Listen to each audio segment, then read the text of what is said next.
നമസ്കാരം. Welcome to Geetha's ഭക്തി ഗീതം. വൺ ഡേ വൺ ശ്ലോകം. Shrimad Mahabhagavatam 1014th day.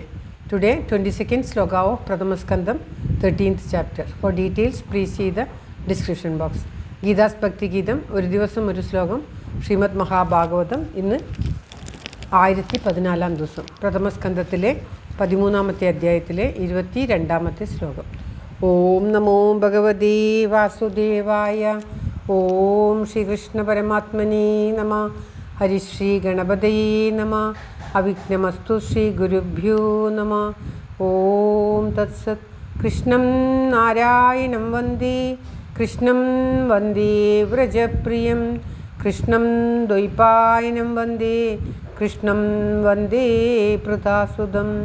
ശ്രീപരമാനന്ദനാഥനായ അദ്വൈതദീപമായി മോക്ഷേക്ഷു വൃന്ദമന്ദാരമായി കാരുണ്യവാരിധിയായി വിഭൂദേശനാം നാരായണൻ മമ മന്ദത മാറ്റണം. ഓം തത്സത്. ശ്രീമദ് മഹാഭാഗവതം പ്രഥമ സ്കന്ധത്തിലെ 13ാമത്തെ അധ്യായത്തിലെ 22ാമത്തെ ശ്ലോകം. അഹോ മഹീയസി ജന്തോർ ജീവിതാശായ ഭവാൻ ഭീമേനാവർജിതം പിണ്ഡം ആദത്തേ ഗൃഹപാലവത്. ഓം തത്സത്. അഹോ മഹീയസി ജന്തോർ ജീവിതാശായയാ ഭവാൻ ഭീമേനാവർജിതം പിണ്ഡം ആദത്തേ ഗൃഹപാലയത്. ഓം തത്സത്. ഇപ്രകാരമൊക്കെ പറഞ്ഞിട്ടും അദ്ദേഹത്തിൻ്റെ ലൗകിക ആഗ്രഹം വിടുന്നില്ല എന്ന് കണ്ടിട്ട് അങ്ങേയറ്റം കടുത്ത കൈ പറയുകയാണ്.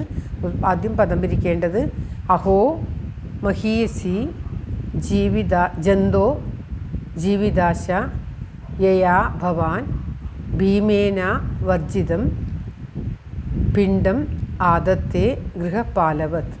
അതായത് ജന്തോ പ്രാണിയുടെ ജീവിതാശ ജീവിക്കാനുള്ള ആഗ്രഹം മഹീയസി ഏറ്റവും ശക്തിയുള്ളതാകുന്നു.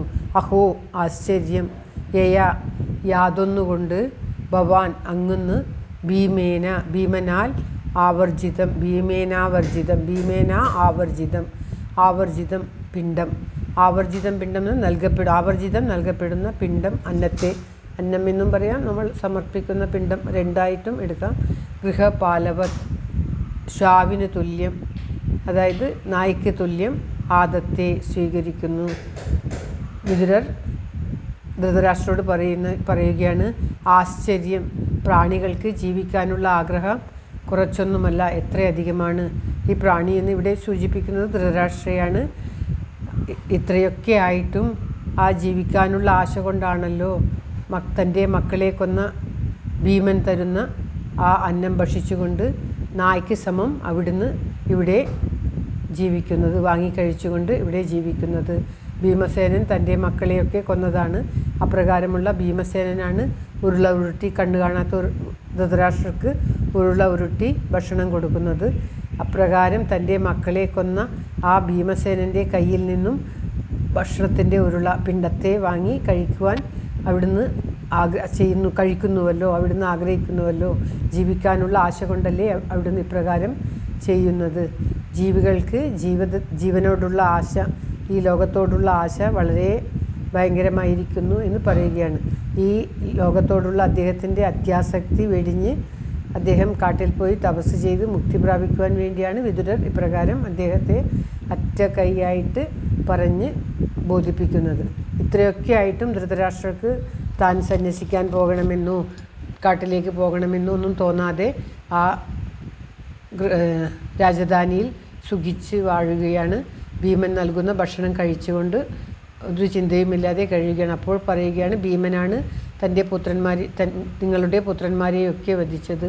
അപ്രകാരമുള്ള ആ ഭീമൻ നൽകുന്ന അന്നം ഭക്ഷിച്ചുകൊണ്ട് നായ്ക്ക് തുല്യമായിട്ട് ജീവിക്കാൻ അവിടുന്ന് നാണമില്ലേ എന്നുള്ള മാതിരി ചോദിക്കുകയാണ്. ശ്ലോകം ഒരിക്കൽ കൂടി. അഹോ മഹീയസി ജന്തോർ ജീവിതാശായയാ ഭവാൻ ഭീമേനാവർജിതം പിണ്ഡം ആദത്തേ ഗൃഹപാലവത്. ഓം തത്സത്. സർവത്ര ഗോവിന്ദനാമ സങ്കീർത്തനം. ഗോവിന്ദ ഗോവിന്ദ. എല്ലാവരുടെയും നന്മയ്ക്കും ആയുരാരോഗ്യ സൗഖ്യത്തിനുമായി പ്രാർത്ഥിച്ചുകൊണ്ട് ശ്ലോകം ഭഗവാന്റെ തൃക്കാൽക്കൽ സമർപ്പിക്കുന്നു. Geetha Rajan. Thank you for watching. All the best. Have A very very nice day. God bless you. ദൈവം അനുഗ്രഹിക്കട്ടെ. എല്ലാവർക്കും എല്ലാവിധ ആയുരാരോഗ്യ സൗഖ്യവും നന്മയും ഉണ്ടാകട്ടെ. ഓം തത്സത്.